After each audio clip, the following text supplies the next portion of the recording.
Good morning friends, welcome to the G K smart circle YouTube channel. So ಇವತ್ತು ನಾವು ಜನವರಿ 5, 2022 ಪ್ರಚಲಿತ ಘಟನೆಗಳನ್ನು ನೋಡೋಣ. ಸೊ ನಿಮಗೆ ಗೊತ್ತಿರಲಿ, ನಾನು ಪ್ರತಿದಿನ ಕನ್ನಡದ ಪ್ರಜಾವಾಣಿ ಸೇರಿದಂತೆ ಇಂಗ್ಲೀಷ್ನ ದಿ ಹಿಂದೂ ಪೇಪರ್ ಮತ್ತು ವಿವಿಧ ಪೇಪರ್ನ ಪ್ರಮುಖ ಪ್ರಚಲಿತ ಘಟನೆಗಳನ್ನು ಪ್ರತಿದಿನ ನಿಮ್ಮ ಮುಂದೆ ತರ್ತಾ ಇರ್ತೇನೆ. ಸೊ ಪ್ರತಿಯೊಂದು ಕ್ವಶನ್ನು ತುಂಬ ಇಂಪಾರ್ಟೆಂಟ್ ಆಗಿರುತ್ತದೆ. ವಿಡಿಯೋ ಸ್ಕಿಪ್ ಮಾಡದೆ ಸಂಪೂರ್ಣವಾಗಿ ಈ ವಿಡಿಯೋವನ್ನು ನೋಡಿ. ಹಾಗಾದರೆ ಕ್ವಶನ್ ನಂಬರ್ 1 ನೋಡಿ. Which of the following state government has launched the youth policy survey campaign 2021 to address to the problems facing young people? Very very important ಆಗಿರ್ತಕ್ಕಂಥ ಕ್ವಶನ್ ಇದು. ನೋಡಿ, ಕೆಳಗಿನ ಯಾವ ರಾಜ್ಯ ಸರ್ಕಾರವು ಯುವ ಪೀಳಿಗೆ ಎದುರಿಸುತ್ತಿರುವ ಸಮಸ್ಯೆಗಳಿಗೆ ಪರಿಹಾರೋಪಾಯಗಳನ್ನು ನೀಡಲು ಯುವ ನೀತಿ ಸಮೀಕ್ಷೆ 2021 ಅನ್ನು ಪ್ರಾರಂಭಿಸಿದೆ? ಸೊ ಇದಕ್ಕೆ ಸರಿಯಾದಂಥ ಉತ್ತರ ಕರ್ನಾಟಕ ರಾಜ್ಯ ಅಂತ ಹೇಳ್ತೀವಿ. ನೋಡಿ, ಯುವ ನೀತಿ ಸಮೀಕ್ಷೆ ಅಭಿಯಾನ ನೋಡಿ, ಇದು ತುಂಬ ಇಂಪಾರ್ಟೆಂಟ್ ಆಗಿರ್ತಕ್ಕಂಥ ಕ್ವಶನ್ ಆಗಿರುತ್ತದೆ, ನೆನ್ಪಿಟ್ಕೊಳ್ಳಿದು. ನೋಡಿ, ಇತ್ತೀಚೆಗೆ ಯುವ ಪೀಳಿಗೆ ಎದುರಿಸುತ್ತಿರುವ ನಾನಾ ರೀತಿಯ ಸಮಸ್ಯೆಗಳಿಗೆ ಪರಿಹಾರೋಪಾಯಗಳನ್ನು ಒಳಗೊಂಡ ಸಮಗ್ರವಾದ ಯುವ ನೀತಿಯನ್ನು ರೂಪಿಸಲು ರಾಜ್ಯ ಸರ್ಕಾರ ಚಾಲನೆ ನೀಡಿದ್ದು, ಇದಕ್ಕಾಗಿ ಯುವ ನೀತಿ 2021ಕ್ಕೆ ತಜ್ಞರ ಸಮಿತಿಯನ್ನು ರಚಿಸಲಾಗಿದೆ. ನೋಡಿ, ಈ ಸಮಿತಿಯು ಮಾಹಿತಿಯನ್ನು ಖುದ್ದಾಗಿ ಯುವ ಜನರಿಂದಲೇ ಯುವಕರಿಂದಲೇ ಪಡೆಯುವ ಉದ್ದೇಶದಿಂದ ಯುವ ನೀತಿ ಸಮೀಕ್ಷೆಯನ್ನು ಅಭಿಯಾನವನ್ನು ಹಮ್ಮಿಕೊಳ್ಳಲಾಗಿದೆ. ಒಟ್ಟು 43 ಅಂಶಗಳ ಪ್ರಶ್ನಾವಳಿಗಳನ್ನು ರೂಪಿಸಲಿದೆ. ಈ ಸಮೀಕ್ಷೆಯಲ್ಲಿ ಯುವ ಜನತೆ ಹೆಚ್ಚಿನ ಸಂಖ್ಯೆಯಲ್ಲಿ ಪಾಲ್ಗೊಂಡು ಅಮೂಲ್ಯ ಸಲಹೆ ಹಾಗೂ ಅಭಿಪ್ರಾಯವನ್ನು ದಾಖಲಿಸುವಂತೆ ಕಾಲೇಜು ಶಿಕ್ಷಣ ಇಲಾಖೆ ಮುಕ್ತ ಆಹ್ವಾನವನ್ನು ನೀಡಿದೆ. ಜೊತೆಗೆ ಕನ್ನಡ ಹಾಗೂ ಆಂಗ್ಲ ಭಾಷೆಯಲ್ಲಿರುವ ಪ್ರಶ್ನಾವಳಿಯನ್ನು ಆನ್ಲೈನ್ ಮೂಲಕ ಜನವರಿ 8ರೊಳಗೆ ಭರ್ತಿ ಮಾಡುವಂತೆ ಸೂಚಿಸಲಾಗಿದೆ. ನೀವು ಈ ಪ್ರಶ್ನಾವಳಿಗಳನ್ನು ಕಳಿಸಬೇಕಾದಂಥ ಲಿಂಕ್ ಕೂಡ ಅವರು ಇಲ್ಲಿ ಕೊಟ್ಟಿದ್ದಾರೆ. ಸೊ ಈ ಲಿಂಕಿಗೆ ಹೋಗಿ ನೀವು ನಿಮ್ಮ ಒಂದು ಅಭಿಪ್ರಾಯವನ್ನು ತಿಳಿಸ್ಬೋದು. ಯಾಕೆ ಈ ಯುವ ನೀತಿ ಸಮೀಕ್ಷೆ ಅಭಿಯಾನವನ್ನು ಜಾರಿಗೆ ತಂದಿದೆ ಅಂದರೆ, ನೋಡಿ, ಜನವರಿ 12ರಂದು ಪ್ರತಿ ವರ್ಷ ನಾವು ಯುವ ದಿನವನ್ನಾಗಿ ಆಚರಣೆ ಮಾಡ್ತೀವಿ. ಸೊ ಅವತ್ತು ಸ್ವಾಮಿ ವಿವೇಕಾನಂದರ ಒಂದು ದಿನವಾಗಿರುತ್ತದೆ, ಹುಟ್ಟಿದ ದಿನಾಂಕ. ಆ ದಿನದಂದೇ ಪ್ರತಿ ವರ್ಷ ನಾವು ಯುವ ದಿನವನ್ನಾಗಿ ಆಚರಣೆ ಮಾಡ್ತೀವಿ. ಸೊ ಆ ಒಂದು ಉದ್ದೇಶದಿಂದನೇ ಯುವ ನೀತಿ ಸಮೀಕ್ಷೆ ಅಭಿಯಾನವನ್ನು ಕರ್ನಾಟಕ ಸರ್ಕಾರ ಜಾರಿ ಮಾಡಿದೆ. ವೆರಿ ಇಂಪಾರ್ಟೆಂಟ್ ಆಗಿರ್ತಕ್ಕಂಥ ಕ್ವಶನ್ ಇದು. ಇನ್ನು ನೆಕ್ಸ್ಟ್ ಕ್ವಶನ್ ನೋಡಿ. ಈ ಕ್ವಶನ್ನು ಪ್ರಜಾವಾಣಿ ಪೇಪರ್ನ ಪ್ರಮುಖ ಮಾಹಿತಿ ಇದಾಗಿದೆ. ನೋಡಿ, former captain of which country cricket team Mohammad Hafeez has retired from international cricket? ನೋಡಿ, ಕೆಳಗಿನ ಯಾವ ದೇಶದ ಕ್ರಿಕೆಟ್ ತಂಡದ ಮಾಜಿ ನಾಯಕರಾದ ಮೊಹಮ್ಮದ್ ಹಫೀಜ್ ಅಂತಾರಾಷ್ಟ್ರೀಯ ಕ್ರಿಕೆಟ್ನಿಂದ ನಿವೃತ್ತಿಯಾಗಿದ್ದಾರೆ? ವೆರಿ ವೆರಿ ಇಂಪಾರ್ಟೆಂಟ್ ಆಗಿರ್ತಕ್ಕಂಥ ಕ್ವಶನು. ಸೊ ಇದಕ್ಕೆ ಸರಿಯಾದಂಥ ಉತ್ತರ ಪಾಕಿಸ್ತಾನ. ನೋಡಿ, ಪಾಕಿಸ್ತಾನದ ನಿವೃತ್ತ ಅಂದರೆ ಅಂಥ ಒಂದು ಕ್ರಿಕೆಟ್ ತಂಡದ ಮಾಜಿ ನಾಯಕ ಅವರು. ನಿವೃತ್ತ ಅಲ್ಲ, ಮಾಜಿ ನಾಯಕ ಅಂದರೆ ನಾಯಕರಾಗಿದ್ದರು. ಸೊ ಅವರು ಧೋನಿ ಅಂತೆಯೇ ರಿಟೈರ್ಮೆಂಟ್ ಕೊಟ್ಟರು. ಈಗ ಮಾಜಿ ನಾಯಕರಾಗಿರ್ತಕ್ಕಂಥ ಮೊಹಮ್ಮದ್ ಹಫೀಜ್ ಅಂತಾರಾಷ್ಟ್ರೀಯ ಕ್ರಿಕೆಟ್ಗಳಿಗೆ ನಿವೃತ್ತಿಯನ್ನು ಘೋಷಿಸಿದ್ದಾರೆ. ನೋಡಿ, ಪಾಕಿಸ್ತಾನ ಕ್ರಿಕೆಟಿಗ ಮೊಹಮ್ಮದ್ ಹಫೀಜ್ ನಿವೃತ್ತಿ. ಪಾಕಿಸ್ತಾನದ ಕ್ರಿಕೆಟ್ ತಂಡದ ಮಾಜಿ ನಾಯಕರಾಗಿರತಕ್ಕಂಥ ಮೊಹಮ್ಮದ್ ಹಫೀಜ್ ಅಂತಾರಾಷ್ಟ್ರೀಯ ಕ್ರಿಕೆಟ್ನಿಂದ ನಿವೃತ್ತಿಯ ಘೋಷಿಸಿದ್ದಾರೆ. ಈ ಮೂಲಕ 18 ವರ್ಷಗಳ ಕ್ರಿಕೆಟ್ ಜೀವನಕ್ಕೆ ವಿದಾಯ ಹೇಳಿದ್ದಾರೆ. 41 ವರ್ಷದ ಹಫೀಜ್ ಬೌಲಿಂಗ್ ಶೈಲಿಗೆ ಸಂಬಂಧಿಸಿದ ವಿವಾದದಿಂದ ಅವರ ಮೇಲೆ 1 ವರ್ಷ ನಿಷೇಧ ಹೇರಲಾಗಿತ್ತು. ವೆರಿ ಇಂಪಾರ್ಟೆಂಟ್ ನೋಡಿ, ಇದು ನೆನ್ಪಿಟ್ಕೊಳ್ಳಿ. ಈ ತರಹದ ಕ್ರಾಸ್ ಕ್ವಶನ್ಗಳನ್ನು ಕೇಳ್ತಕ್ಕಂಥ ಚಾನ್ಸಸ್ಸು ಹೆಚ್ಚಿನ ಪ್ರಮಾಣದಲ್ಲಿರುತ್ತದೆ. ಓಕೆ, ಸೊ ಇವರ ಜರ್ನಿ 18 ವರ್ಷ ಆಗಿದೆ.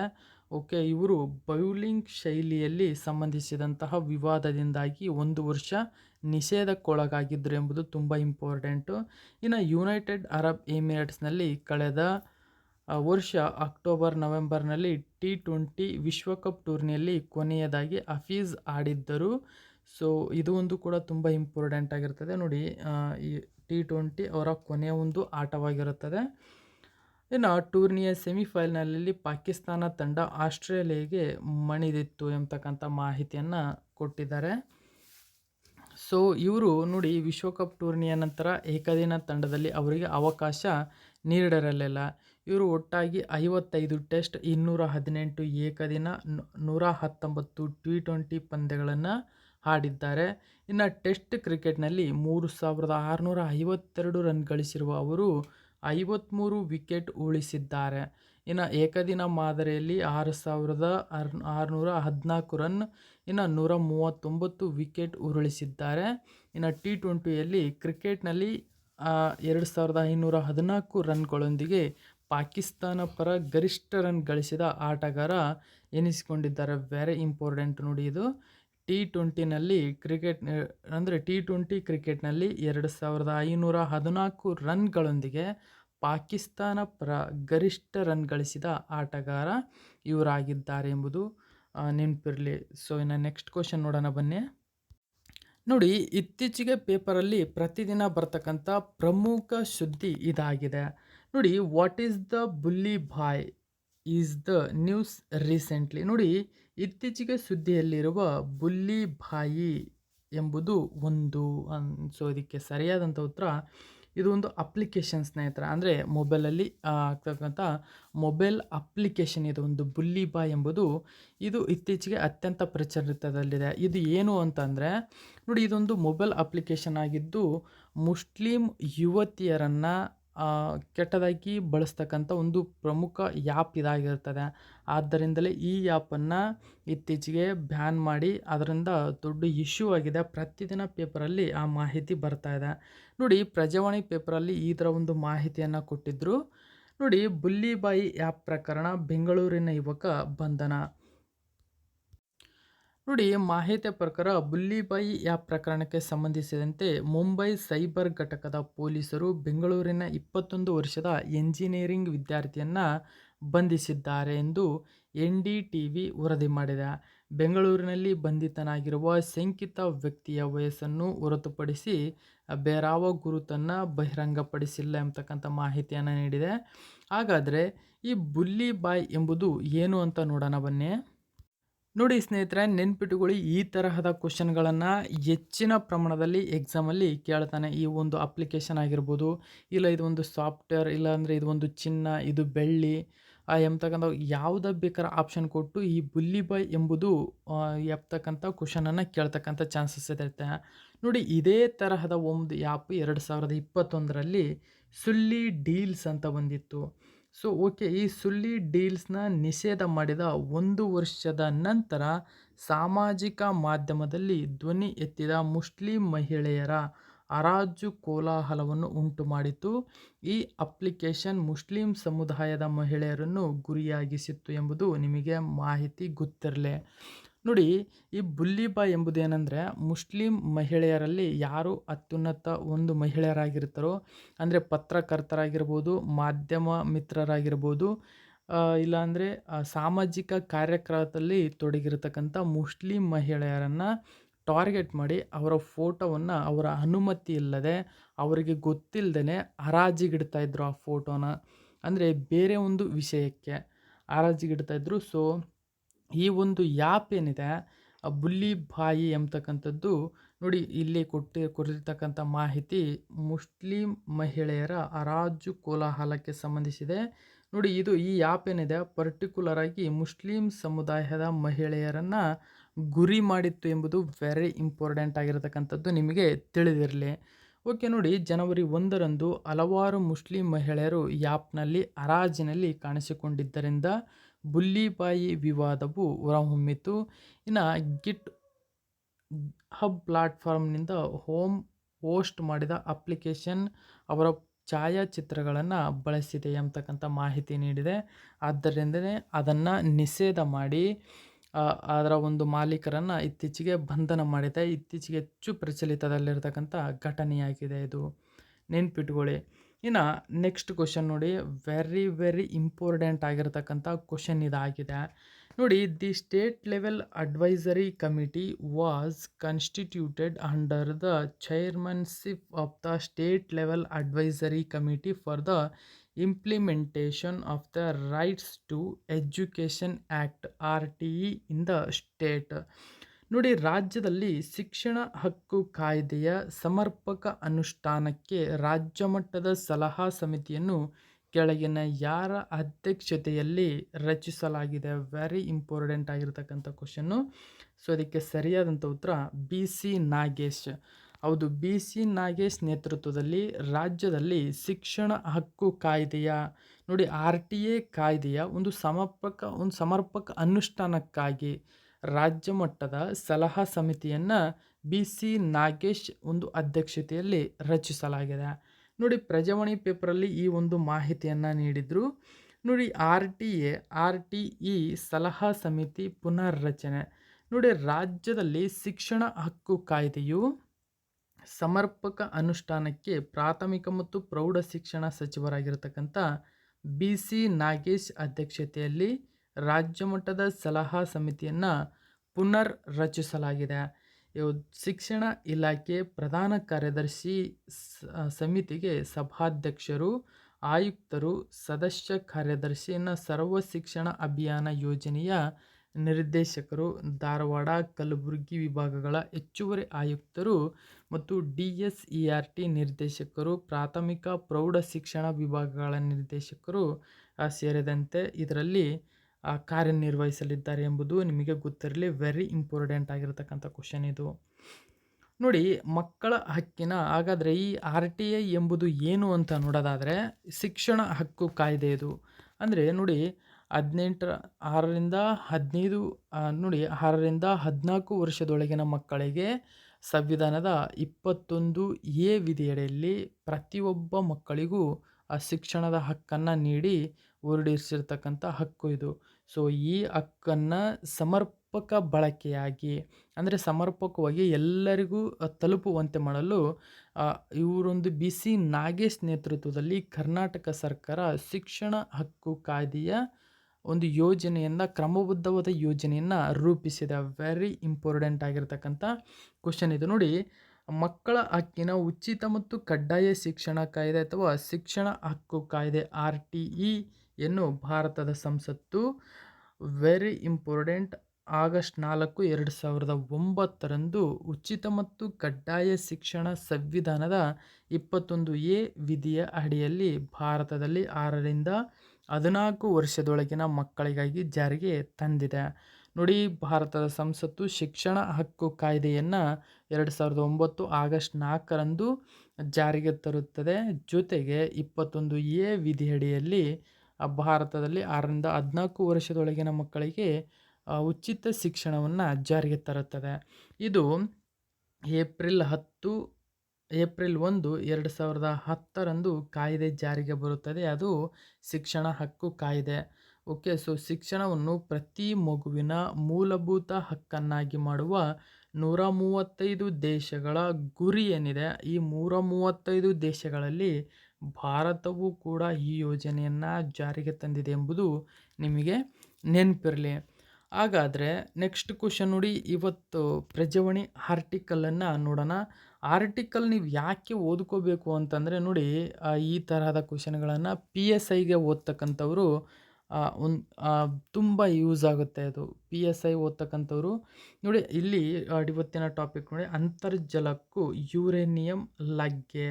ನೋಡಿ, ನಿಮಗೆ ಇದೇ ಥರ ಕೊಟ್ಬಿಡ್ತಾರೆ, ಎಸ್ಸೆ ರೈಟಿಂಗ್ ಬರೀರಿ ಅಂತ. ಅಂತರ್ಜಲಕ್ಕೆ ಯುರೇನಿಯಂ ಲಗ್ಗೆ ಈ ಥರ ಕೊಟ್ಟು ನಿಮಗೆ ಬರೀರಿ ಅಂತ ಹೇಳ್ಬಿಡ್ತಾರೆ. ಸುಮಾರು ಪ್ರಜಾವಾಣಿ ಪೇಪರಲ್ಲಿ ಬಂದಿರತಕ್ಕಂಥ ಎಸ್ಸೆಗ ಒಂದು ಏನು ಆರ್ಟಿಕಲ್ ಇದೆ, ಎಸ್ಸೆಗಳಲ್ಲಿ ಡೈರೆಕ್ಟಾಗಿ ಹಂಗೆ ಕೇಳಿದ ನಿದರ್ಶನಗಳಿವೆ. ಓಕೆ, ಸೊ ಆದ್ದರಿಂದ ಪ್ರಜಾವಾಣಿ ಆರ್ಟಿಕಲ್ಲು ತುಂಬ ಇಂಪಾರ್ಟೆಂಟ್ ಆಗಿರ್ತದೆ. ಅಷ್ಟೇ ಅಲ್ಲದೆ SDA FDA ಈ ಒಂದು ಎಕ್ಸಾಮಿಗೆ ಓದ್ತಕ್ಕಂಥವ್ರು ಕೂಡ ತುಂಬ ಇಂಪಾರ್ಟೆಂಟ್. ಯಾಕಂದರೆ ಅಲ್ಲಿ ಪದದ ಅರ್ಥ ಬರೆಯಿರಿ ಅಥವಾ ಪದದ ಸರಿ ಉತ್ತರವನ್ನು ಕೊಡಿರಿ ಅಥವಾ ಬಿಟ್ಟ ಸ್ಥಳವನ್ನು ತುಂಬಿರಿ ಅಂತ ಇರುತ್ತಲ್ಲ, ಆ ಪದದ ಸರಿ ಉತ್ತರಗಳು ಸುಮಾರು ಪ್ರಶ್ನೆಗಳು ಪ್ರಜಾವಾಣಿ ಪೇಪರ್ನ ಒಂದು ಆರ್ಟಿಕಲ್ನಿಂದ ಬರುತ್ತೆ. ಸುಮಾರು ಎಕ್ಸಾಮ್ಗಳಲ್ಲಿ ಬಂದಿದೆ, ಸುಮಾರು ಕ್ವಶನ್ಗಳು ಕೂಡ ಬಂದಿದೆ. ಓಕೆ, ಸೊ ಹಾಗಾದರೆ ಆರ್ಟಿಕಲ್ ನೋಡೋಣ ಬನ್ನಿ. ನೋಡಿ, ರಾಜ್ಯದ ಹಲವು ಭಾಗಗಳಲ್ಲಿ ಇದು ಪತ್ತೆಯಾಗಿರುವುದು ಎಚ್ಚರಿಕೆಯ ಗಂಟೆ. ಅಂದರೆ ಅಂತರ್ಜಲಕ್ಕೆ ಯುರೇನಿಯಂ ಮಿಕ್ಸ್ ಆಗಿರ್ತಕ್ಕಂಥ ಲಗ್ಗೆ ಇಟ್ಟಿದೆ ಅಂತಕ್ಕಂಥ ಮಾಹಿತಿಯನ್ನು ನೀಡಿದೆ. ನೋಡಿ, ವಿಶ್ವಸಂಸ್ಥೆ ಮತ್ತು ಅದನ್ನೇ ಹೇಳುತ್ತಿದೆ. ವಿಶ್ವಸಂಸ್ಥೆ ಮತ್ತೆ ಅದನ್ನೇ ಹೇಳುತ್ತಿದೆ. ಅಂದರೆ ಜಗತ್ತಿನಲ್ಲಿ ಎಲ್ಲ ದೇಶದ ಎಲ್ಲ ಪ್ರಜೆಗಳಿಗೂ ದಿನವಹಿ ಸ್ವಂತಕ್ಕೆ ಮತ್ತು ಗೃಹ ಬಳಕೆಗೆ ಕನಿಷ್ಠ 50ರಿಂದ 100 ಲೀಟರ್ ನೀರು ಪೂರೈಸುವುದು ಆಯಾ ದೇಶದ ಕರ್ತವ್ಯ. Very important. ನೋಡಿ, ಪ್ರತಿದಿನ ಒಂದು ಕುಟುಂಬಕ್ಕೆ 50ರಿಂದ 100 ಲೀಟರ್ ನೀರು ಅಂದರೆ ಶುದ್ಧವಾದ ನೀರು ಪೂರೈಸುವುದು ಆಯಾ ದೇಶದ ಕರ್ತವ್ಯ. ಇದು ಕರ್ತವ್ಯ ನೋಡಿ, ವಿಶ್ವಸಂಸ್ಥೆಯಿಂದನೇ ಆಗಿರ್ತಕ್ಕಂಥ ಮಹತ್ವದ ನಿರ್ಧಾರ ಇದು. ಅಷ್ಟು ಪ್ರಮಾಣದ ನೀರು ಬಳಸುವ ಹಕ್ಕು ಅವರಿಗಿದೆ. ಇನ್ನು 2010ರ ಮಹಾ ಅಧಿವೇಶನದಲ್ಲಿ ಈ ನಿರ್ಣಯವನ್ನು ಅಂಗೀಕಾರವಾದರೂ ಜಾಗತಿಕ ಪರಿಸ್ಥಿತಿಯನ್ನು ಬದಲಾಗಿಲ್ಲ ಎಂಬತಕ್ಕಂಥದ್ದು ವಿಶ್ವಸಂಸ್ಥೆಯ ಕಳವಳಕಾರಿ ಸಂಗತಿ. ನೋಡಿ, ಈ ಒಂದು ಮಾಹಿತಿಯನ್ನು 2010ರ ಮಹಾ ಅಧಿವೇಶನದಲ್ಲಿ ಅಂಗೀಕರಿಸಿದ್ದಾರೆ. ಇನ್ನು ಜಗತ್ತಿನ 220 ಕೋಟಿ ಜನರಿಗೆ ಶುದ್ಧ ಕುಡಿಯುವ ನೀರು ಈಗಲೂ ಮರೀಚಿಕೆ.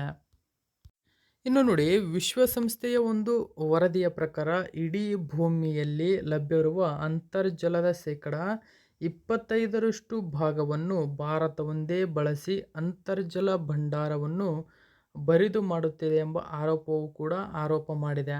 ಇನ್ನು ಭೂಮಿಯಲ್ಲಿ ಲಭ್ಯವಿರುವ ನೀರೆಲ್ಲವೂ ಕುಡಿಯುವ ಯೋಗ್ಯವಾದ ನೀರೇ ಆಗಿದ್ದರೆ ಈ ಹೊತ್ತಿಗೆ ಅರ್ಧ ಸಾಗರವೇ ಖಾಲಿಯಾಗುತ್ತಿತ್ತು. ಪರಿಶುದ್ಧ ನೀರೆಂಬುದೇ ಇಲ್ಲ. ಹಲವು ಲವಣಗಳು ನೀರಿನಲ್ಲಿ ಕರಗಿ ಕುಡಿಯಲು ಯೋಗ್ಯವಲ್ಲ ಎನಿಸಿದೆ. ಕುಡಿಯಲು ಯೋಗ್ಯವಾದ ನೀರು ಭೂಮಂಡಲದಲ್ಲಿರುವ ನೀರಿನ ಶೇಕಡ 0.03 ಭಾಗ ಮಾತ್ರ. ನೋಡಿ, ವೆರಿ ಇಂಪಾರ್ಟೆಂಟ್. ನೋಡಿ, 100% ನೀರಿದೆ, ಅದರಲ್ಲಿ ಕುಡಿಯಲು ಯೋಗ್ಯವಾದ ಅಂದರೆ ಸಿಹಿ ನೀರು ಕೇವಲ ಶೇಕಡ 0.03 ಭಾಗ ಮಾತ್ರ ಕುಡಿಯಲು ನೀರು ಯೋಗ್ಯವಾಗಿದೆ ಅಂತಕ್ಕಂಥ ಮಾಹಿತಿಯನ್ನು ನೀವು ಒಂದು ವಿಜ್ಞಾನ ಬುಕ್ಸ್ ಅಂದರೆ ಸೈನ್ಸ್ ಬುಕ್ಸಲ್ಲಿ ಸೆಕೆಂಡ್ ಇಯರು SLC ಎಲ್ಲ ಓದಿರ್ತೀರ. ಓಕೆ. ಸೊ ಅಂದರೆ ನೋಡಿ, ಇಡೀ ಭೂಮಿಯ ನೀರು 100 ಲೀಟರ್ ಎಂದುಕೊಂಡರೆ ಕುಡಿಯಲು ಲಭ್ಯವಿರುವ ನೀರು ಅರ್ಧ ಚಮಚ ಮಾತ್ರ. ಈಗ ನಿಮಗೆ ಕ್ಲಿಯರ್ ಆಗಿದೆ ಅಂದ್ಕೊಳ್ತೇನೆ. ಓಕೆ. ನೋಡಿ, ಮಾಹಿತಿಯ ಪ್ರಕಾರ ಕಬ್ಬು ಮತ್ತು ಭತ್ತ ದೊಡ್ಡ ಪ್ರಮಾಣದ ನೀರನ್ನು ಬೇಡುತ್ತವೆ. ಅದರಲ್ಲಿ ತಮಿಳುನಾಡು, ರಾಜಸ್ಥಾನ, ಮಹಾರಾಷ್ಟ್ರ, ಕರ್ನಾಟಕದಲ್ಲಿ ಅಂತರ್ಜಲ ಮಟ್ಟ ವರ್ಷದಿಂದ ವರ್ಷಕ್ಕೆ 2 ಮೀಟರ್ನಷ್ಟು ಕುಸಿತಾ ಇದೆ. Very important. ನೋಡಿ, ಪ್ರತಿ ವರ್ಷ ತಮಿಳುನಾಡು, ರಾಜಸ್ಥಾನ, ಮಹಾರಾಷ್ಟ್ರ, ಕರ್ನಾಟಕದಲ್ಲಿ 2 ಮೀಟರ್ನಷ್ಟು ಕುಸಿತಾ ಇದೆ ಎಂಬತಕ್ಕಂಥದ್ದು ನಿಮಗೆ ಗೊತ್ತಿರಲಿ.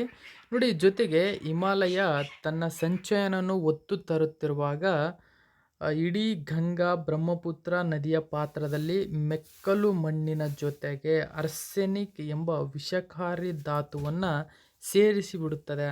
ಸೊ ಅದು ಕೊಳವೆ ಬಾವಿಗಳಲ್ಲಿ ಸೇರಿಕೊಂಡು ವಿಶೇಷವಾಗಿ ಜಾರ್ಖಂಡ್, ಉತ್ತರ ಪ್ರದೇಶ, ಬಿಹಾರ ರಾಜ್ಯ ಮತ್ತು ಬಾಂಗ್ಲಾದೇಶದಲ್ಲಿ ನೀರು ಕುಡಿಯುವವರನ್ನೇ ಮುಕ್ಕುತ್ತಿದೆ ಎಂಬತಕ್ಕಂಥ ಮಾಹಿತಿಯನ್ನು ಇತ್ತೀಚೆಗೆ ವರದಿಯೊಂದು ಬಿಡುಗಡೆ ಮಾಡಿತ್ತು. ಈ ವರದಿಯನ್ನು ನೀವು ಕೂಡ ಓದಿರ್ತೀರ. So very important. ಆ ಒಂದು ಆರ್ಸೆನಿಕ್ ಎಂಬತಕ್ಕಂಥದ್ದು ಇದು ಒಂದು ವಿಷಕಾರಿ ಅನಿಲ. ಓಕೆ. ಇಲ್ಲಲ್ಲದೆ ಪ್ರತಿ ಲೀಟರ್ಗೆ 50 ಮಿಲಿಗ್ರಾಮ್ ಆರ್ಸೆನಿಕ್ ಪ್ರಮಾಣ ಕಡಿಮೆಯಾಗಿ ಸಹ ಮಿತಿಯನ್ನು ಎಂದೂ ದಾಟಿಬಿಟ್ಟಿದೆ. ಇದು ವಿಶ್ವಸಂಸ್ಥೆಯ ಗಮನ ಸೆಳೆಯುವ ಮಟ್ಟಕ್ಕೂ ಹೋಗಿದೆ ಎಂಬತಕ್ಕಂಥ ಮಾಹಿತಿಯನ್ನು ನೀಡಿದೆ. ಇನ್ನು ಫ್ಲೋರೈಡ್ ಬೆರೆತ ನೀರು ಕುಡಿದವರ ಮೂಳೆಗಳನ್ನು ಸೊಟ್ಟಗೆ ಮಾಡಿ ಹಲ್ಲನ್ನು ಕಿಲುಬುಗಟ್ಟಿಸಿ ಫ್ಲೋರೋಸಿಸ್ ಎಂಬ ರೋಗಕ್ಕೆ ಕಾರಣವಾಗುತ್ತದೆ. ನೋಡಿ, ಫ್ಲೋರೈಡ್ ಎಂಬತಕ್ಕಂಥ ಒಂದು ವಿಷಕಾರಿ ವಸ್ತು ಬರುತ್ತದೆ, ಅದು ನೀರಿನಲ್ಲಿ ಬೆರೆತು ನಮಗೆ ಫ್ಲೋರೋಸಿಸ್ ಎಂಬತಕ್ಕಂಥ ರೋಗಕ್ಕೆ ಕಾರಣವಾಗುತ್ತದೆ. ಫ್ಲೋರೋಸಿಸ್ ಎಂಬುದು ಹಲ್ಲಿನ ಮತ್ತು ಮೂಳೆಗೆ ಸಂಬಂಧಿಸಿದಂತಹ ಕಾಯಿಲೆಯಾಗಿರುತ್ತದೆ ಎಂಬತಕ್ಕಂಥದ್ದು ನಿಮಗೆ ಗೊತ್ತಿರಲಿ. ಮಣಿಪುರದಿಂದ ಹಿಡಿದು ದಕ್ಷಿಣದ ಕಾಂಚೀಪುರದವರೆಗೆ ಇದರ ಸಾಮ್ರಾಜ್ಯ ವಿಸ್ತರಿಸಿದೆ. ಗದಗಿನ ಭಾಗದ ಮುಂಡರಗಿ, ತುಮಕೂರು ಜಿಲ್ಲೆಯ ಪಾವಗಡದ ಅನೇಕ ಭಾಗಗಳಲ್ಲಿ ಕುಡಿಯುವ ನೀರಿನಲ್ಲಿ ಫ್ಲೋರೈಡ್ ಬೆರೆತು ದೊಡ್ಡ ಸಮಸ್ಯೆಗೆ ಕಾರಣವಾಗಿದೆ ಎಂಬತಕ್ಕಂಥ ಮಾಹಿತಿಯನ್ನು ನೀಡಿದೆ. ನೋಡಿ, ಇದೀಗ ವಿಶ್ವಸಂಸ್ಥೆಯು ಜಗತ್ತಿನ ಬಹುಭಾಗಗಳಲ್ಲಿ ಈ ಸಮಸ್ಯೆ ಇರುವುದನ್ನು ಗಮನಿಸಿದೆ. ನೋಡಿ, ನೀರಿಗೆ ತೊಂದರೆ ಕೊಡ್ತಕ್ಕಂಥ ಈ ಫ್ಲೋರೋಸಿಸ್ ಮತ್ತು ಅರ್ಸೆನಿಕ್ನ ಜೊತೆಗೆ ಅತ್ಯಂತ ಪ್ರಮುಖ ವಿಷಕಾರಿ ಅನಿಲವಾಗಿರತಕ್ಕಂಥ ಮತ್ತೊಂದು ಭೂತ ಎದುರಾಗಿದೆ ಅಂದರೆ ಅದು ಯುರೇನಿಯಂ ಅಂತ ಹೇಳ್ತೀವಿ. ಈ ಯುರೇನಿಯಂ ಏನಿದೆ, ಇದನ್ನು ಬಾಂಬುಗಳ ತಯಾರಿಕೆಗೆ ಮತ್ತು ಸದಾ ವಿಕಿರಣ ಹೊರಸೂಸುವಿಕೆಯಲ್ಲಿ ಬಳಸ್ತಾರೆ. ಈ ಬಳಸ್ತಕ್ಕಂಥ ಸಂದರ್ಭದಲ್ಲಿ ಈ ಖನಿಜಗಳ ಜೊತೆಗೆ ಮೆಲ್ಲಗೆ ನೆಲದಾಳಕ್ಕೆ ಇಳಿತದೆ. ಅಂದರೆ ಭೂಮಿಯ ಆಳಕ್ಕೆ ಇಳಿದು ಅಲ್ಲಿ ಕೊಳವೆ ಬಾವಿಗಳ ಅಂದರೆ ಅಂತರ್ಜಲ ಮಟ್ಟದಲ್ಲಿ ಕುಡಿಯುವ ನೀರಿರುತ್ತಲ್ಲ, ಆ ಕುಡಿಯುವ ನೀರಿಗೆ ಸೇರಿಕೊಳ್ಳುತ್ತದೆ. ಈ ಸೇರಿಕೊಂಡು ನಾವು ಕೊಳವೆ ಬಾವಿಗಳ ಮೂಲಕ ನೀರನ್ನು ಹೊರಎತ್ತಿದಾಗ ಈ ಆಘಾತಕಾರಿ ಯುರೇನಿಯಂ ಏನಿದೆ ಅಂತರ್ಜಲದ ಮೂಲಕ ನಮ್ಮ ದೇಹವನ್ನು ಸೇರ್ತದೆ. ಇದರಿಂದ ಮಾನವನ ಒಂದು ಜೀವಕ್ಕೆ ಹಲವಾರು ತೊಂದರೆಗಳು ಎದುರಾಗ್ತವೆ ಅಂತಕ್ಕಂಥ ಕಳವಳಕಾರಿ ಸಂಗತಿಯನ್ನು ವ್ಯಕ್ತಪಡಿಸಿದೆ. ನೋಡಿ, ಯುರೇನಿಯಂ ಎಂಬ ಧಾತು ಗ್ರನೈಟ್ ಶಿಲೆಗಳಲ್ಲಿ ಮತ್ತು ಶಿಥಿಲವಾದ ಮಣ್ಣಿನಲ್ಲಿ ಸಹಜವಾಗಿ ಬೆರೆತಿರುತ್ತದೆ. ಇದು ಯಾವುದೋ ಮಾರ್ಗ ಅನುಸರಿಸಿ ಮನುಷ್ಯನ ಶರೀರ ಪ್ರವೇಶಿಸಿದರೂ ಅದನ್ನು ಹೊರಹಾಕುವ ತಂತ್ರವನ್ನು ಶರೀರ ರೂಪಿಸಿಕೊಂಡಿದೆ. ಆದರೆ ಮಿತಿಮೀರಿದರೆ ಯುರೇನಿಯಂ ಶರೀರದಲ್ಲಿ ಜಮೆಯಾಗುತ್ತದೆ. ಅದು ಮೊದಲು ಮೂತ್ರಪಿಂಡದ ಮೇಲೆ ಲಗ್ಗೆ ಹಾಕುತ್ತದೆ. Very important. ನೋಡಿ, ಯುರೇನಿಯಂ ನಮ್ಮ ಮಾನವನ ದೇಹದಲ್ಲಿ ಯಾವುದಕ್ಕೆ ತೊಂದರೆ ಮಾಡುತ್ತದೆ ಅಂತಕ್ಕಂಥ ಕ್ವಶನ್ ಕೇಳಿದರೆ ನಿಮಗೆ ನೆನಪಿರಲಿ, ಮೂತ್ರಪಿಂಡಕ್ಕೆ. ಓಕೆ, ಸೊ ವಾಸ್ತವವಾಗಿ ಯುರೇನಿಯಂ ಸೂಸುವ ವಿಕಿರಣಕ್ಕಿಂತ ಹೆಚ್ಚು ಆತಂಕ ತಂದಿರುವುದೇ ಈ ಸಂಗತಿ ಎಂಬತಕ್ಕಂಥ ಮಾಹಿತಿಯನ್ನು ವಿಶ್ವಸಂಸ್ಥೆ ಹೇಳಿದೆ. ನೋಡಿ, ಇದರ ಒಂದು ಯೋಜನೆಯಲ್ಲಿ ವಿಶ್ವಸಂಸ್ಥೆಯ ಪ್ರಕಾರ ಈ ಯುರೇನಿಯಂ ಏನಿದೆ ನೀರಿನಲ್ಲಿ 30 ಮಿಲಿಗ್ರಾಂ ಪ್ರಮಾಣ ಇದ್ದರೆ ಚಿಂತಿಸುವ ಅಗತ್ಯವಿಲ್ಲ. ಆದರೆ 60 ಮಿಲಿಗ್ರಾಂ ದಾಟಿದರೆ ಕ್ಯಾನ್ಸರ್ ತರುವ ಅಪಾಯ ಹೆಚ್ಚು ಎಂದು ಭಾರತದ ಪರಮಾಣು ಶಕ್ತಿ ನಿಯಂತ್ರಣ ಮಂಡಳಿ ಎಚ್ಚರಿಕೆಯನ್ನು ಕೊಟ್ಟಿದೆ. ಇನ್ನು ಕರ್ನಾಟಕ ಸೇರಿದಂತೆ ಭಾರತದ 18 ರಾಜ್ಯಗಳಲ್ಲಿ ಅಂತರ್ಜಲದಲ್ಲಿ ಯುರೇನಿಯಂ ಪ್ರಮಾಣ ಸುರಕ್ಷತೆಯ ಮಿತಿ ದಾಟಿದೆ ಎಂದು ವರದಿಗಳು ಬಂದಿವೆ. Very important. ನೋಡಿ, ಕರ್ನಾಟಕ ಸೇರಿದಂತೆ ಭಾರತದ 18 ರಾಜ್ಯಗಳಲ್ಲಿ ಯುರೇನಿಯಂನ ಮಿತಿ ಅಂದರೆ 30%. 1 ಲೀಟ್ರಲ್ಲಿ 30% ಇದ್ದರೆ ಏನೂ ಅಪಾಯವಿಲ್ಲ. ಆದರೆ 60% ಇದ್ದರೆ ಕ್ಯಾನ್ಸರ್ ರೋಗಕ್ಕೆ ಕಾರಣವಾಗುತ್ತದೆ ಅಂತಕ್ಕಂಥ ಮಾಹಿತಿಯನ್ನು ನೀಡಿದೆ. ಆದರೆ ಕರ್ನಾಟಕವನ್ನು ಸೇರಿದಂತೆ 18 ರಾಜ್ಯಗಳಲ್ಲಿ ಇದು 60%ಅನ್ನು ದಾಟಿದೆ, ಅಂದರೆ ಮಿತಿ ಮೀರಿದೆ ಅಂತಕ್ಕಂಥ ವರದಿಯನ್ನು ಇತ್ತೀಚೆಗೆ ಬಿಡುಗಡೆಯಾಗಿದೆ. ಇಡೀ ದೇಶದಾದ್ಯಂತ ಒಟ್ಟು 14,377 ಬೇರೆ ಬೇರೆ ಭಾಗಗಳಿಂದ ಸಂಗ್ರಹಿಸಿದ ಅಂತರ್ಜಲ ಮಾದರಿಯನ್ನು ಪರೀಕ್ಷಿಸಿದ ನಂತರ ಈ ಆಘಾತಕಾರಿ ಅಂಶ ಹೊರಬಿದ್ದಿದೆ. ಸೊ ಈಗ ಆರ್ಟಿಕಲನ್ನು ನೋಡಿದ್ವಿ. ನಾನು ನೆಕ್ಸ್ಟ್ ಕ್ವಶನ್ ನೋಡೋಣ ಬನ್ನಿ. ವೆರಿ ವೆರಿ ಇಂಪಾರ್ಟೆಂಟ್ ಆಗಿರತಕ್ಕಂಥ ಕ್ವಶನ್ ಇದು. ನೋಡಿ, ಈ ಒಂದು ಕ್ವಶನನ್ನು ದಿ ಟೈಮ್ಸ್ ಆಫ್ ಇಂಡಿಯಾ ಪೇಪರ್ನ ಮಾಹಿತಿಯಾಗಿರುತ್ತದೆ ಇಂಗ್ಲೀಷ್ನ. ನೋಡಿ, who has been appointed as the deputy national security advisor of India. ನೋಡಿ, ಭಾರತದ ಉಪ ರಾಷ್ಟ್ರೀಯ ಸಲಹೆಗಾರರಾಗಿ ಯಾರು ನೇಮಕಗೊಂಡಿದ್ದಾರೆ? ನೋಡಿ, ಇದಕ್ಕೆ ಸರಿಯಾದಂಥ ಉತ್ತರ ವಿಕ್ರಮ್ ಮಿಸ್ರಿ. ವಿಕ್ರಮ್ ಮಿಸ್ರಿ ಭಾರತದ ರಾಷ್ಟ್ರೀಯ ಭದ್ರತಾ ಸಲಹೆ ಅಂದರೆ ಉಪ ರಾಷ್ಟ್ರೀಯ ಭದ್ರತಾ ಸಲಹೆಗಾರರಾಗಿ ನೇಮಕಗೊಂಡಿದ್ದಾರೆ. ಪ್ರಸ್ತುತ ಭದ್ರತಾ ಸಲಹೆಗಾರರಾಗಿ ಅಜಿತ್ ದುವಾಲ್ ಇದ್ದಾರೆ, ನೆನ್ಪಿಟ್ಕೊಳ್ಳಿ. ಸೊ ಉಪ ರಾಷ್ಟ್ರೀಯ ಭದ್ರತಾ ಸಲಹೆಗಾರರಾಗಿ ಇವರು ನೇಮಕಗೊಂಡಿದ್ದಾರೆ. ನೋಡಿ, Vikram Misri appointed deputy NSA. Okay, ನೋಡಿ, ರಾಜತಾಂತ್ರಿಕ ವಿಕ್ರಮ್ ಮಿಸ್ರಿ ಅವರನ್ನು ರಾಷ್ಟ್ರೀಯ ಭದ್ರತಾ ಮಂಡಳಿಯ ಕಾರ್ಯದರ್ಶಿಯಾಗಿ ಉಪ ರಾಷ್ಟ್ರೀಯ ಭದ್ರತಾ ಸಲಹೆಗಾರರನ್ನಾಗಿ ನೇಮಿಸಲಾಗಿದೆ. ಸುಮಾರು 3 ವರ್ಷಗಳ ಕಾಲ ಚೀನಾದಲ್ಲಿ ಭಾರತೀಯ ರಾಯಭಾರಿಯಾಗಿ ಸೇವೆ ಸಲ್ಲಿಸಿದ ನಂತರ 1989ರ ಬ್ಯಾಸ್ನ ಭಾರತೀಯ ವಿದೇಶಾಂಗ ಸೇವೆ ಅಂದರೆ IFS ಅಧಿಕಾರಿಯಾಗಿ ಮಿಸ್ರಿ ಅವರನ್ನು ನೇಮಿಸಲಾಯಿತು. ನೋಡಿ, ರಾಷ್ಟ್ರೀಯ ಭದ್ರತಾ ಮಂಡಳಿ ಅಂದರೆ ಭಾರತ. ನೋಡಿ, ರಾಷ್ಟ್ರೀಯ ಭದ್ರತಾ ಮಂಡಳಿ ಅಂದರೆ ಪ್ರತಿಯೊಂದು ದೇಶಕ್ಕೂ ಅವರದೇ ಆದ ರಾಷ್ಟ್ರೀಯ ಭದ್ರತಾ ಮಂಡಳಿ ಇದೆ. ಜಗತ್ತಿಗೆ ಒಂದು ರಾಷ್ಟ್ರೀಯ ಭದ್ರತಾ ಮಂಡಳಿ ಇದೆ. ನಾವು ಭಾರತದ ರಾಷ್ಟ್ರೀಯ ಭದ್ರತಾ ಮಂಡಳಿಯ ಬಗ್ಗೆ ತಿಳ್ಕೊಳ್ಳೋಣ. ಎಸ್ಪೆಷಲಿ ಇದು ಭಾರತಕ್ಕೆ ಮಾತ್ರ. ಇದು ಸ್ಥಾಪನೆಯಾಗಿದ್ದು ನೋಡಿ 19 ನವೆಂಬರ್ 1998ರಲ್ಲಿ. ನ್ಯಾಯವ್ಯಾಪ್ತಿ ಭಾರತ ಸರ್ಕಾರಕ್ಕೆ ಇದರ ಒಂದು ಪ್ರಧಾನ ಕಚೇರಿ ದೆಹಲಿಯಲ್ಲಿದೆ. ನೋಡಿ ದೆಹಲಿಯ ಸರ್ದಾರ್ ಪಟೇಲ್ ಭವನ, ಸಂಸದ್ ಮಾರ್ಗ, ದೆಹಲಿಯಲ್ಲಿ ಇದರ ಒಂದು ಪ್ರಧಾನ ಕಚೇರಿ ಇದೆ.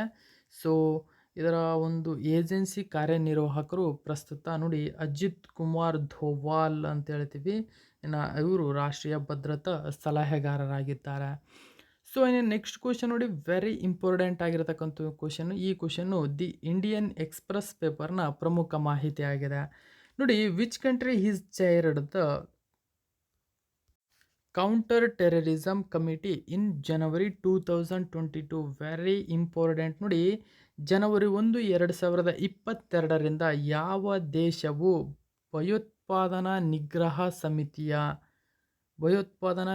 ಸಮಿತಿಯ ಅಧ್ಯಕ್ಷತೆಯನ್ನು ವಹಿಸುತ್ತದೆ? ಸೊ ಅದಕ್ಕೆ ಸರಿಯಾದಂಥ ಉತ್ತರ ಭಾರತ ದೇಶ. ಭಾರತ ದೇಶವು 2022ರಲ್ಲಿ ಭಯೋತ್ಪಾದನಾ ನಿಗ್ರಹ ಸಮಿತಿಯ ಅಧ್ಯಕ್ಷತೆಯನ್ನು ವಹಿಸಲಿದೆ. ವೆರಿ ಇಂಪಾರ್ಟೆಂಟು, ನೆನ್ಪಿಟ್ಕೊಳ್ಳಿ. ನೋಡಿ, ಇಂಡಿಯಾ ಹೋಲ್ಡ್ಸ್ ಇನ್ ನೆನ್ಪಿಟ್ಕೊಳ್ಳಿದೆಲ್ಲ. ನೋಡಿ, ಜನವರಿ 1, 2022ರಿಂದ ಭಾರತವು ಭಯೋತ್ಪಾದನಾ ನಿಗ್ರಹ ಸಮಿತಿಯ ಅಧ್ಯಕ್ಷರಾಗಲಿದೆ. ಅಂದರೆ UN ವಿಶ್ವಸಂಸ್ಥೆಯಲ್ಲಿನ ಮಾಜಿ ಭಾರತೀಯ ರಾಯಭಾರಿಯಾಗಿರ್ತಕ್ಕಂಥ ಹರ್ದೀಪ್ ಸಿಂಗ್ ಪುರಿ ಏನಿದ್ದಾರೆ, ಅವರು 2011-12ರ ಅವಧಿಗೆ CTCಯ ಅಧ್ಯಕ್ಷರಾಗಿದ್ದರು. ಓಕೆ, ಇನ್ನು ಭಾರತ ಗುರುವಾರ ಭಯೋತ್ಪಾದನಾ ನಿಗ್ರಹ ಸಮಿತಿಯ ಕಾರ್ಯನಿರ್ವಾಹಕ ನಿರ್ದೇಶನಾಲಯ UNCTEDನ ಆದೇಶವನ್ನು ನವೀಕರಿಸಲು UNSC ನಿರ್ಣಯದ ಪರವಾಗಿ ಮತ ಚಲಾಯಿಸಿದೆ. ಇನ್ನು ಭಾರತವು ಜನವರಿ 1, 2022ರಿಂದ ಭದ್ರತಾ ಕೌನ್ಸಿಲ್ನ ಭಯೋತ್ಪಾದನಾ ನಿಗ್ರಹ ಸಮಿತಿಯ ಅಧ್ಯಕ್ಷತೆಯನ್ನು 1 ವರ್ಷದವರೆಗೆ ನಿರ್ವಹಿಸಲಿದೆ ಅಂತಕ್ಕಂಥ ಮಾಹಿತಿ ನೀಡಿದೆ. ನೋಡಿ, ಜೊತೆಗೆ ಹರ್ದೀಪ್ ಸಿಂಗ್ ಪುರಿಯ ಬಗ್ಗೆ ನೋಡೋದಾದರೆ, ಇವರು ಪ್ರಸ್ತುತ ಪೆಟ್ರೋಲಿಯಂ ಮತ್ತು ನೈಸರ್ಗಿಕ ಅನಿಲದ ಒಂದು ಸಚಿವರಾಗಿದ್ದಾರೆ. ಸೊ ಇವರ ಒಂದು ಕ್ಷೇತ್ರ ಉತ್ತರ ಪ್ರದೇಶ ರಾಜ್ಯಸಭೆಯ ಮೂಲಕ ಆಯ್ಕೆಯಾಗಿದ್ದಾರೆ. ಸೊ ಇನ್ನು ನೆಕ್ಸ್ಟ್ ಕ್ವಶನ್ ನೋಡಿ, ವೆರಿ ಇಂಪಾರ್ಟೆಂಟ್. ಇದು ದಿ ಹಿಂದೂ ಪೇಪರ್ನ ಪ್ರಮುಖ ಮಾಹಿತಿ ಆಗಿದೆ. ಹಾಗಾದರೆ ಕ್ವಶನ್ ನೋಡಿ, which corporation celebrates the first anniversary of one nation one grid one frequency? Very important ಆಗಿರತಕ್ಕಂಥ ಕ್ವಶನ್. ನೋಡಿ, ಯಾವ ನಿಗಮವು ಒಂದು ರಾಷ್ಟ್ರ, ಒಂದು ಗ್ರಿಡ್, ಒಂದು ಆವರ್ತನ ಎಂಬ ಮೊದಲ ವಾರ್ಷಿಕೋತ್ಸವವನ್ನು ಆಚರಿಸಿದೆ? ಸೊ ಇದಕ್ಕೆ ಸರಿಯಾದಂಥ ಉತ್ತರ PGCL ಅಂತ ಹೇಳ್ತೀವಿ. PGCIL. ಓಕೆ, ನೋಡಿ, ದಿ ಹಿಂದೂ ಪೇಪರ್ನ ಮಾಹಿತಿಯಾಗಿದೆ ಅದು. ನೋಡಿ, PGCL celebrates first anniversary one nation one grid one frequency. ನೋಡಿ, ಸರ್ಕಾರಿ ಸ್ವಾಮ್ಯದ power grid corporation of India limited ಏನಿದೆ, PGCIL, ಒಂದು ರಾಷ್ಟ್ರ, ಒಂದು ಗ್ರಿಡ್, ಒಂದು ಆವರ್ತನದ ಮೊದಲ ವಾರ್ಷಿಕೋತ್ಸವವನ್ನು ಆಚರಿಸಿತು. ಈ ಸಂದರ್ಭದ ಪರವಾಗಿ ಈ ಮಹತ್ವದ ಸಾಧನೆಯನ್ನು ಗುರುತಿಸಲು ಪ್ರಾದೇಶಿಕ ಕೇಂದ್ರ ಕಚೇರಿಯೊಂದಿಗೆ ಭಾರತದಾದ್ಯಂತ 70 ಉಪಕೇಂದ್ರಗಳನ್ನು ತ್ರಿವರ್ಣದಲ್ಲಿ ಬೆಳಗಿಸಲಾಗಿದೆ. ಇವರು ಆಜಾದಿ ಕಾ ಅಮೃತ್ ಮಹೋತ್ಸವದ ಅಂಗವಾಗಿ ಪವರ್ ಗ್ರಿಡ್ NR1 ಡಿಸೆಂಬರ್ 31ರಂದು ಉತ್ಸಾಹದಿಂದ ಒಂದು ರಾಷ್ಟ್ರ, ಒಂದು ಗ್ರಿಡ್, ಒಂದು ಆವರ್ತನದ 1 ವರ್ಷ ಪೂರ್ಣಗೊಳಿಸಿದ ಅವಿಸ್ಮರಣೆಯನ್ನು ಆಚರಿಸಲಾಯಿತು. ಓಕೆ, ಹಾಗಾದರೆ PGCILನ ಅಧ್ಯಕ್ಷರು ಅಥವಾ ಪ್ರಸ್ತುತ MD K. ಶ್ರೀಕಾಂತ್. ಇದರ ಒಂದು ಪ್ರಧಾನ ಕಚೇರಿ ವೆರಿ ಇಂಪಾರ್ಟೆಂಟ್, ಹರಿಯಾಣದ ಗುರುಗ್ರಾಮ್ ಅಂತ ಹೇಳ್ತೀವಿ. ಇನ್ನು ನೆಕ್ಸ್ಟ್ ಕ್ವಶನ್ ನೋಡಿ, ಈ ಕ್ವಶನು ಕೂಡ ದಿ ಹಿಂದೂ ಪೇಪರ್ನ ಪ್ರಮುಖ ಮಾಹಿತಿಯಾಗಿರುತ್ತದೆ. ನೋಡಿ, Ladakh celebrates dash festival, the traditional new year of Tibetan Buddhist. ನೋಡಿ, ಲಡಾಖ್ನ ಟಿಬೇಟಿಯನ್ ಬೌದ್ಧರು ಏನಿದ್ದಾರೆ, ಸಾಂಪ್ರದಾಯಿಕ ಹೊಸ ವರ್ಷವಾದ ಡ್ಯಾಶ್ ಹಬ್ಬವನ್ನು ಆಚರಿಸ್ತಾರೆ. ಅಂದರೆ ಲಡಾಖ್ನಲ್ಲಿರುವ ಟಿಬೇಟಿಯನ್ನರು ಹೊಸ ವರ್ಷ ಜನವರಿ 1ರಂದು ಬಂದಂಥ ಸಂದರ್ಭದಲ್ಲಿ ಅವರದೇ ಆದ ಸ್ವತಃ ಒಂದು ಫೆಸ್ಟಿವಲ್ ಅಥವಾ ಹಬ್ಬವನ್ನು ಆಚರಿಸ್ತಾರೆ. ಆ ಹಬ್ಬ ಯಾವುದು? Very important question. ಇದಕ್ಕೆ ಸರಿಯಾದಂಥ ಉತ್ತರ ಲೋಸರ್ ಅಂತ ಹೇಳ್ತೀವಿ. ಓಕೆ. ಸೊ ಮಾಹಿತಿಯ ಪ್ರಕಾರ ನೋಡಿ ಟಿಬೆಟಿಯನ್ ಬೌದ್ಧರು ಸಾಂಪ್ರದಾಯಿಕ ವೇಳಾಪಟ್ಟಿಯಲ್ಲಿ ಹೊಸ ವರ್ಷದ ಆರಂಭದಲ್ಲಿ ಲಡಾಖ್‌ನಲ್ಲಿ ಲೋಸೆರ್ ಹಬ್ಬ ಅಂತ ಹೇಳ್ತೀವಿ ಆಚರಿಸಲಾಗುತ್ತದೆ. ಇದನ್ನು ಲಡಾಖ್ ಪ್ರದೇಶದಲ್ಲಿ ಬೌದ್ಧ ಸಮುದಾಯದವರು ಆಚರಿಸುತ್ತಾರೆ. ವೆರಿ ಇಂಪಾರ್ಟೆಂಟ್ ನೋಡಿ, ಸಮುದಾಯ ಕೂಡ ತುಂಬ ಇಂಪಾರ್ಟೆಂಟು. ಲಡಾಖಲ್ಲಿ ಜೊರಾಸ್ಟ್ರಿಯನ್ ಇದ್ದಾರೆ, ಬುದ್ಧಿಸ್ಟ್ ಇದ್ದಾರೆ, ಹಿಂದೂಗಳಿದ್ದಾರೆ, ಮುಸ್ಲಿಮರು ಕೂಡ ಇದ್ದಾರೆ. ಈ ಒಂದು ಲೋಸರ್ ಹಬ್ಬವನ್ನು ಹೊಸ ವರ್ಷದ ದಿನದಂದು ಕೆಳಗಿನ ಯಾವ ಜನಾಂಗ ಜಾತಿಯವರು ಆಚರಿಸ್ತಾರೆ ಅಂತಕ್ಕಂಥ ಕ್ವಶನ್ ಕೇಳ್ಬೋದು. ಸೊ ಅದಕ್ಕೆ ಸರಿಯಾದಂಥ ಉತ್ತರ ಬೌದ್ಧರು. ವೆರಿ ಇಂಪಾರ್ಟೆಂಟ್, ನೆನ್ಪಿಟ್ಕೊಳ್ಳಿ. ಅಥವಾ ಲೋಸರ್ ಹಬ್ಬವನ್ನು ಎಲ್ಲಿ ಆಚರಣೆ ಮಾಡಲಾಗುತ್ತದೆ ಅಂತ ಕೇಳ್ಬೋದು. ಇಲ್ಲ ಲೋಸರ್ ಹಬ್ಬವನ್ನು ಕೆಳಗಿನ ಯಾವ ದಿನದಂದು ಆಚರಣೆ ಮಾಡಲಾಗುತ್ತದೆ ಅಂತಕ್ಕಂಥ ಕ್ವಶನ್ ಕೂಡ ಕೇಳ್ತಕ್ಕಂಥ ಚಾನ್ಸಸ್ ಇದೆ. ಓಕೆ ನೋಡಿ, ಲೋಸರ್ ಟಿಬೆಟಿಯನ್ ಕ್ಯಾಲೆಂಡರ್ನಲ್ಲಿ 11 ತಿಂಗಳ 1ನೇ ದಿನವನ್ನು ಗುರುತಿಸುವ ಟಿಬೆಟಿಯನ್ ಚಂದ್ರನ ಕ್ಯಾಲೆಂಡರ್ನ ಪ್ರಾರಂಭದಂದು 15 ದಿನಗಳ ಹಬ್ಬವಾಗಿದೆ ಇದು. ಲೋಸೆರ್ ಎಂಬುದು ಟಿಬೆಟಿಯನ್ ಪದವಾಗಿದ್ದು ಇದರ ಅರ್ಥ ಹೊಸ ವರ್ಷ. ಓಕೆ ನೋಡಿ, ಈ ಪದದ ಅರ್ಥ ಏನು ಅಂತಲೂ ಕೂಡ ಕೇಳಬಹುದು. ಈ ಲೋಸೆರ್ ಎಂಬತಕ್ಕಂಥ ಪದದ ಅರ್ಥ ಹೊಸ ವರ್ಷ. ಇದು ಟಿಬೆಟಿಯನ್ ಪದ ಎಂಬುದು ನೆನಪಿರಲಿ. ಅಥವಾ ಲೋಸರ್ ಎಂಬುದು ಕೆಳಗಿನ ಯಾವ ಒಂದು ಭಾಷೆ ಎಂಬತಕ್ಕಂಥ ಕ್ವಶನು ಕೂಡ ಕೇಳ್ಬೋದು. ಇನ್ನು ಲಡಾಖ್ನ ರಾಜಧಾನಿ ಲೇ ಆಗಿದೆ, ಕಾರ್ಗಿಲ್ ಇದೆ. ಇನ್ನು ವಿವಾದ ಏನೆಂದರೆ ಭಾರತ, ಪಾಕಿಸ್ತಾನ, ಚೀನಾದ ನಡುವೆ ಈ ಒಂದು ಪ್ರದೇಶದ ನಡುವೆ ವಿವಾದ ಇದೆ. ಕೇಂದ್ರಾಡಳಿತ ಪ್ರದೇಶವನ್ನು ಆಗಿ ಇದನ್ನು ರಚಿಸಲಾಗಿದ್ದು, ನೆನ್ಪಿಟ್ಕೊಳ್ಳಿ ತುಂಬ ಇಂಪಾರ್ಟೆಂಟ್, ಅಕ್ಟೋಬರ್ 31, 2019ರಂದು ಇದನ್ನು ಕೇಂದ್ರಾಡಳಿತ ಪ್ರದೇಶವನ್ನಾಗಿ ಘೋಷಣೆ ಮಾಡ್ತಾರೆ. ಇನ್ನು ನೆಕ್ಸ್ಟ್ ಕ್ವಶನ್ ನೋಡಿ, when was world Braille day is observed? ನೋಡಿ, ಪ್ರತಿ ವರ್ಷ ವಿಶ್ವ ಬ್ರೈಲ್ ದಿನವನ್ನು ಯಾವಾಗ ಆಚರಿಸಲಾಗುತ್ತದೆ? ಸೊ ಅದಕ್ಕೆ ಸರಿಯಾದಂಥ ಉತ್ತರ ಜನವರಿ 4ರಂದು. ನೋಡಿ, ಬ್ರೈಲ್ ವ್ಯವಸ್ಥೆಯನ್ನು ಕಂಡುಹಿಡಿದ ಲೂಯಿಸ್ ಬ್ರೈಲ್ ಅವರ ಜನ್ಮ ವಾರ್ಷಿಕೋತ್ಸವವನ್ನು ಸ್ಮರಿಸುತ್ತಾ ಮತ್ತು ದೃಷ್ಟಿ ವಿಕಲಚೇತನ ಕಲ್ಯಾಣಕ್ಕಾಗಿ ಅವರು ನೀಡಿದ ಕೊಡುಗೆಯನ್ನು ಸ್ಮರಿಸುತ್ತಾ ಜನವರಿ 4ರಂದು ಅವರ ಹುಟ್ಟಿದ ದಿನವಾಗಿರ್ತಕ್ಕಂಥ ದಿನವನ್ನು ವಿಶ್ವ ಬ್ರೈಲ್ ದಿನವನ್ನಾಗಿ ಆಚರಿಸ್ತಾರೆ. ಓಕೆ. ಸೊ ಇನ್ನು ನೆಕ್ಸ್ಟ್ ಕ್ವಶನ್ ನೋಡಿ, ವೆರಿ ಇಂಪಾರ್ಟೆಂಟ್. ಈ ಕ್ವಶನ್ ಕೂಡ ದಿ ಹಿಂದೂ ಪೇಪರ್ನ ಪ್ರಮುಖ ಮಾಹಿತಿಯಾಗಿದೆ. ನೋಡಿ, who among the following took over as the 24th director general of Indian coast guard? Very very important ಆಗಿರ್ತಕ್ಕಂಥ ಕ್ವಶನ್ನು. ನೋಡಿ, ಕೆಳಗಿನವರಲ್ಲಿ ಯಾರು ಭಾರತೀಯ ಕೋಸ್ಟ್ ಗಾರ್ಡ್ನ 24ನೇ ಮಹಾನಿರ್ದೇಶಕರಾಗಿ ಅಧಿಕಾರವನ್ನು ವಹಿಸಿಕೊಂಡಿದ್ದಾರೆ? ಸೊ ಇದಕ್ಕೆ ಸರಿಯಾದಂಥ ಉತ್ತರ VS ಪಠಾನಿಯಾ ಅಂತ ಹೇಳ್ತೀವಿ. ಇವರು ಇಂಡಿಯನ್ ಕೋಸ್ಟ್ ಗಾರ್ಡ್ನ 24ನೇ ಮಹಾನಿರ್ದೇಶಕರು. ವೆರಿ ಇಂಪಾರ್ಟೆಂಟ್ ಸ್ನೇಹಿತರೆ, ಮಹಾನಿರ್ದೇಶಕರು. ಓಕೆ, ಮಹಾನಿರ್ದೇಶಕರಾಗಿ ನೇಮಕಗೊಂಡಿದ್ದಾರೆ. ನೋಡಿ, VS Pathania takes over as a coast guard director general. Okay.